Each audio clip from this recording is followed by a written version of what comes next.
So let's head straight into Chicago, because when we talk about crime and chaos and we talk about collapse, Chicago is ground zero, as they're calling it now, Chirac.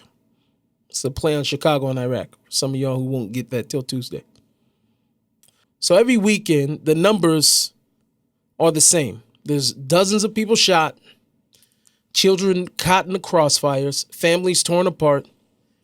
And it's been this way for years. Chicago is supposed to be one of America's, and has been known, honestly, as one of America's great cities. A city of jazz, of history, of culture, of business. But under the liberal leadership, unfortunately, it's become a war zone. So here comes along Donald Trump. And let's be clear, he's the only leader with guts. If we're just being honest. He's the only one to say what needs to be said. To send in the National Guard. Restore law and order.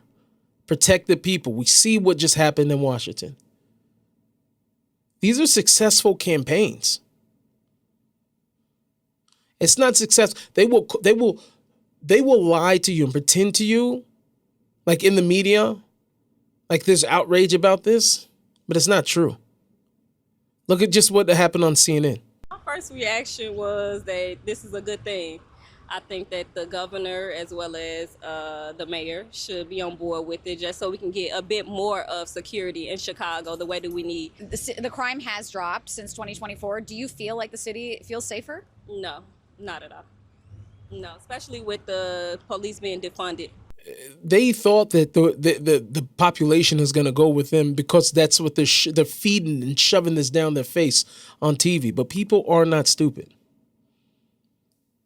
The people want you to protect the people, because if Black lives really mattered, here we go again, then safety has to matter first. This thing is, sometimes I feel like I'm just repeating and saying over the obvious. That's what they used to say about John Madden, when he used to, comment on the NFL games. He's just stating the obvious. Sometimes I feel like a Black John Madden. I'm stating the obvious. And this is where the hypocrisy explodes at, because the same activists who march under the Black Lives Matter banner should be the first people cheering Trump's plan, because he has a plan that's going to preserve more Black lives. They should be the ones that are begging for the Guard to come in, to stop the shootings, to bring peace to the neighborhoods where mothers have to sleep in bathtubs so that they don't get hit by stray bullets. But instead, obviously, they fight it, and they're going to scream oppression, and they'll scream, occupation. Sounds very, very similar to what's going on here in Israel. And they call it authoritarian. Why? Because people don't actually want peace. They want power. That's why they jump. They accuse Donald Trump of the very thing that they want themselves, which is power. Or forceful use of that power. So I will put it plain for you. There is nothing racist, nothing oppressive, nothing authoritarian about wanting children to be able to play outside without being murdered. There's nothing racist about wanting grandmothers to sit on their porches without being shot at. There's nothing racist about wanting even the immigrants. They're fighting for the immigrants and refugees and working families, all of them, to live in safety. That's not racist.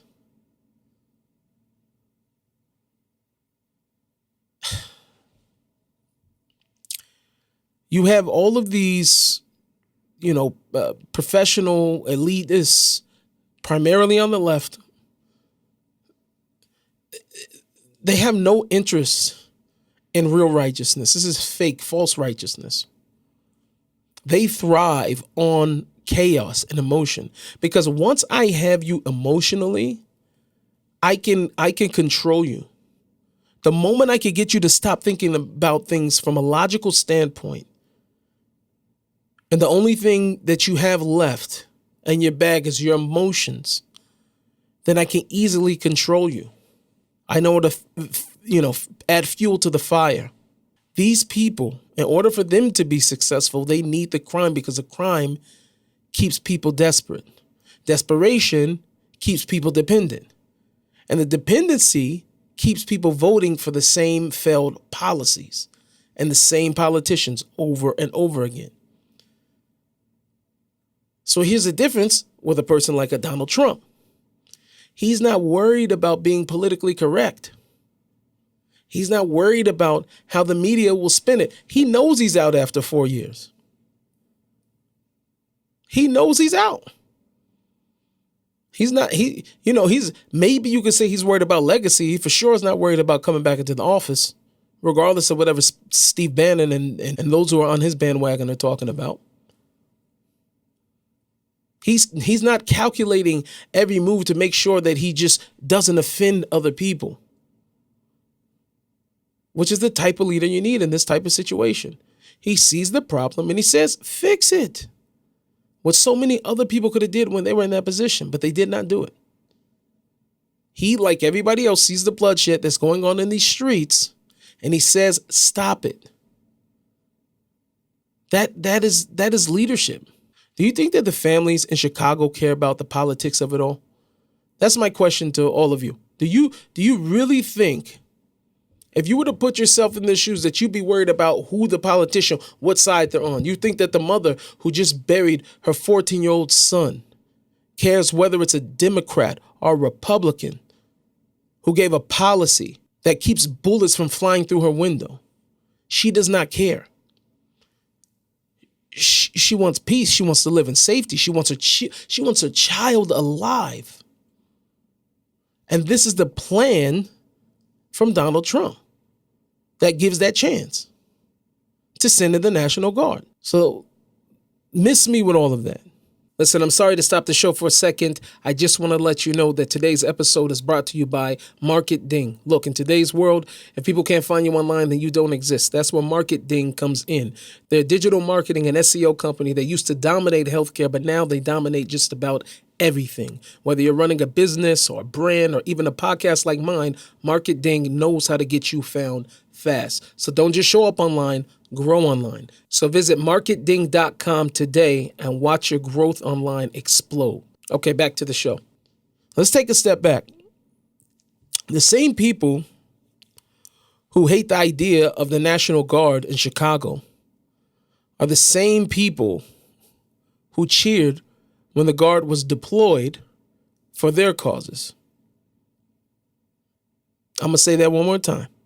The same people, right, who are against Donald Trump's plan to send in the National Guard into Chicago are the same people who cheered when the Guard was deployed for their own causes.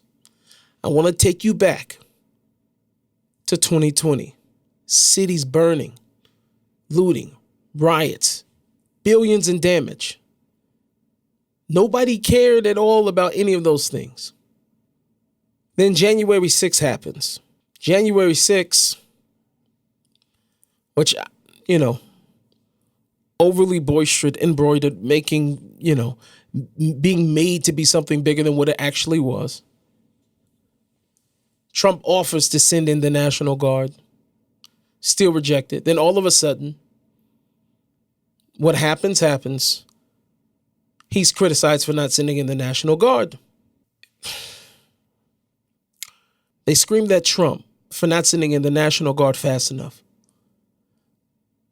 But when it's about saving black neighborhoods from black criminals, suddenly it's a problem. Suddenly it's racist. Do you see the hypocrisy? Don't get me wrong. This is not about smearing black communities. I'm from these type of neighborhoods. Not Chicago. I ain't from Chicago. I ain't going to claim to be Chicago. I got a lot of family from Chicago, but I ain't from Chicago. But I am from the hood. And contrary to the narratives that have been painted over the last, 6, 7, 8 years, that the biggest threat to the black man is a white officer, which is not true. I grew up in the hood. I was way more afraid of other guys I knew in the neighborhood from down the street and around the corner than I was about the police. I was only afraid of police if I knew I was riding dirty. But I did not grow up afraid of the police. like I was from other people who look like me. So we can lie if we want to, but everybody in the hood know that's not the truth.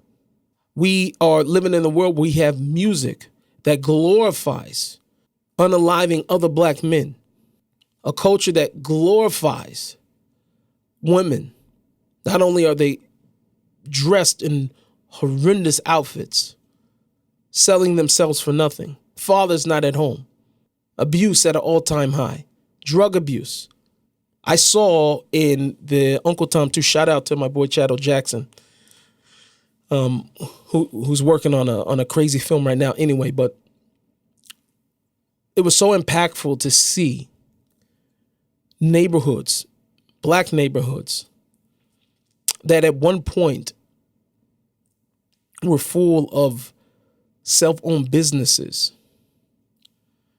from dentists and doctors and clothing stores and entrepreneurs, that if you fast forward to the day, if they were not gentrified, these neighborhoods, when you go back to those same neighborhoods, you see loitering, crime, junkies on the very same streets.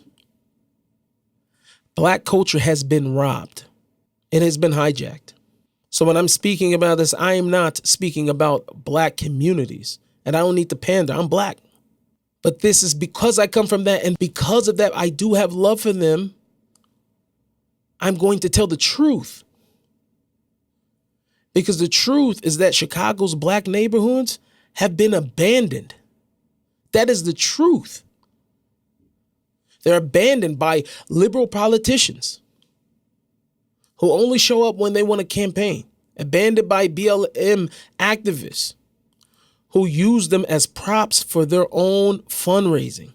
They are abandoned by the media that hides the body count, right? Because it doesn't fit the narrative.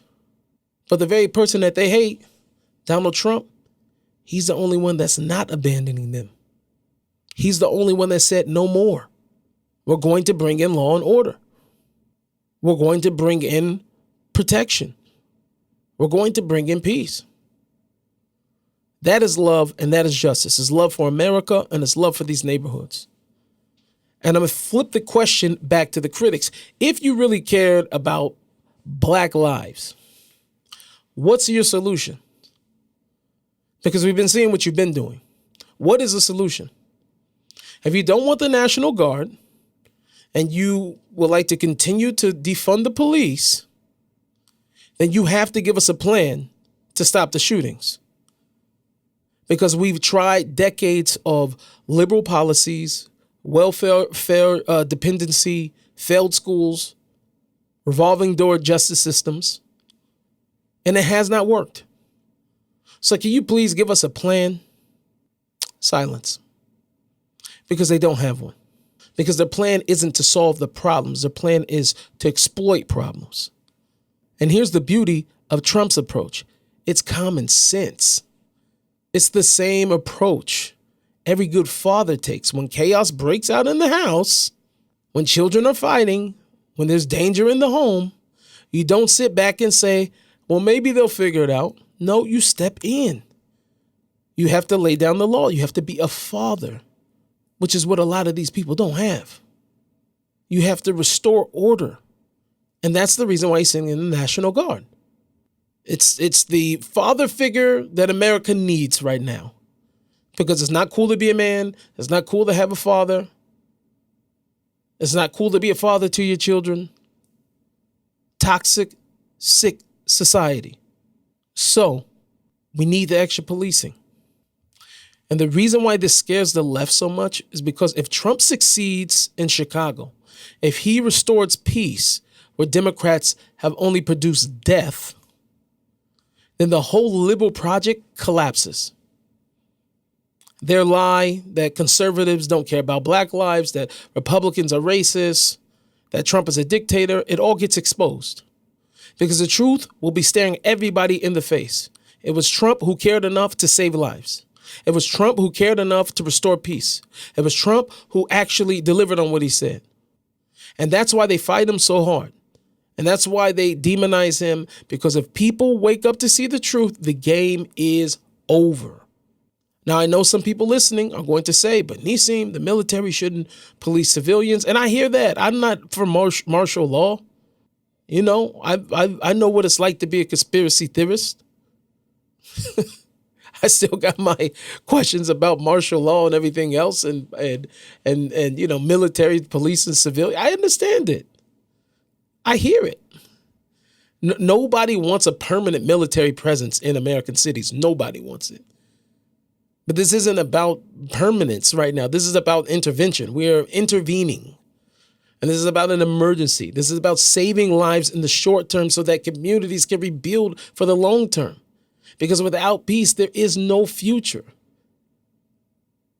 And I'll say another thing, that the media itself always frames this like it's an attack on black neighborhoods. But that's a lie. The National Guard would be those people who are saving those neighborhoods, protecting the families, guarding those lives. They are not the enemy. They are the shield. Chicago deserves better. Black America deserves better. Black people for sure have contributed to this country, to America, in major ways. And they deserve to have better and not continue to be exploited. And Trump is the only one with the backbone to actually give that. So I'll say it again loud and clear. If you really care about black lives, if you really care about justice, then you should be the loudest voice demanding for the National Guard, because silence is complicity and complicity kills, like I said. I just want to let you know that we have launched Nissim Black Store. All you have to do is go online, order yourself one of these amazing mugs, God is King, with a matching t-shirt. We have a whole plethora of different shirts that are all about representing God wherever you go. As believers in the one true God of Israel, it is our duty not to hide, not to back down, not to shy away from expressing our faith wherever it is that we go. If you want to go and walk righteously before your God with a nice t-shirt, with a nice sweater, with a mug that's reminding us constantly that God is here with us, go to nissimblack.store and make sure you get yourself some merch. It really helps support this channel and everything that we're doing and everything that we plan to do. And trust me, you don't want to miss it. I thank you all for all of your support. So wait, if you like what you just saw, click this one right here. And if you'd rather hear the full episode, you could just click right here. Make sure that you like and subscribe and hit the notification bell so that when any new episodes of the podcast is released, you will be amongst the first to know.